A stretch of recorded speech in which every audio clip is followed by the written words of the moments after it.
if you want some yummy, creamy macaroni and cheese like I have on here on my loaded macaroni and cheese with a beautiful crust and just gives you that yummy home belly rubbing flavor, you want to try this macaroni and cheese recipe that I have for you, and it's made mostly from vegetables, okay?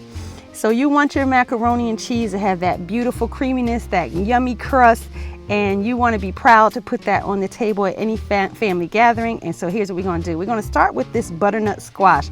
Going to bust this all the way down because this is a wily little vegetable here, right? You want to get it flat. That's what you want to work on. So I'm just pulling off a little bit of the roundness here so that I can get it flat.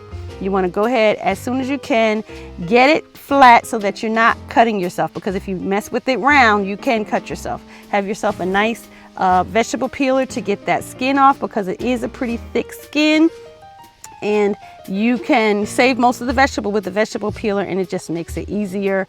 So I'm using my potato peeler or vegetable peeler here just to get that thick butternut squash skin off. Next, you have the seeds and the guts. Go ahead and scrape that out with a spoon, right? Scrape that all the way out.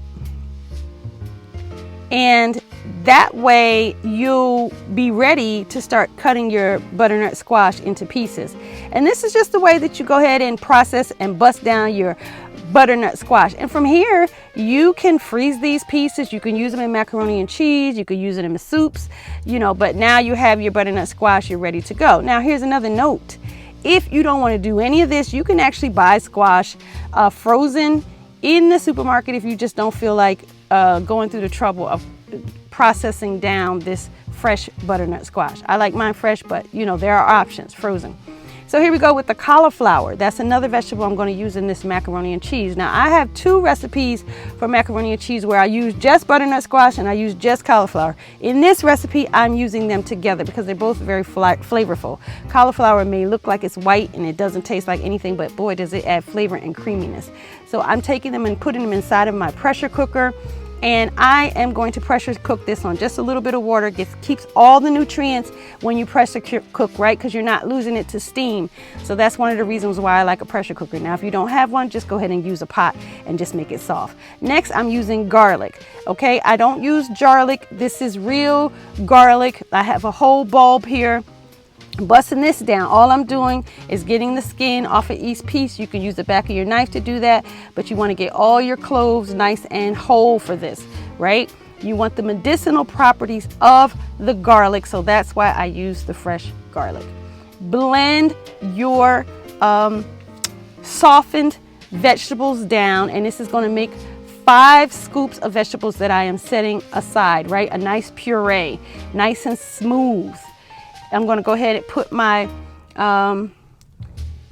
blender back on the stand and add in 2 scoops of this vegetable puree. This doesn't have anything in it right now, but we're going to build it up. It doesn't have any salt or anything. It's just all pure vegetables right now.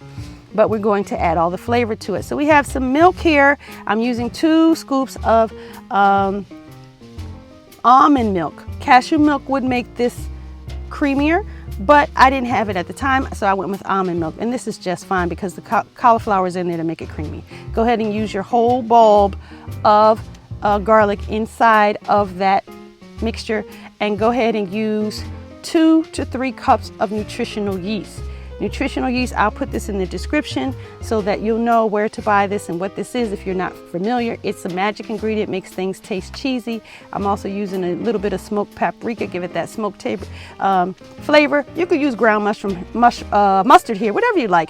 I'm using a good bit of salt. This is about 1 ounce of salt because you want this sauce, this vegan cheese sauce, to be a little bit salty, because when you think about cheese, it's a little bit salty. So pour that over your noodles, and I also added a little bag of vegan cheese. It doesn't matter the brand. So this one I use Aldi, but I use any brand that I want.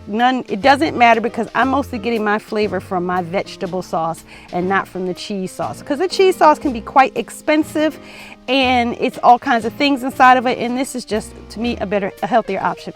So into the oven for 30 minutes, then pull it out and put a breadcrumb and vegan butter crust on top, because that's what's going to make it crusty, right?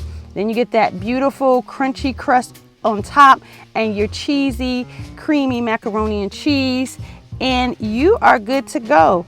People will love you. This is delicious. You can use it all the time. You can go back and make macaroni and cheese balls, loaded macaroni and cheese, and this is great for any holiday. So get on out there, make this very inexpensive vegan macaroni and cheese, and enjoy your life. Don't forget to like and subscribe.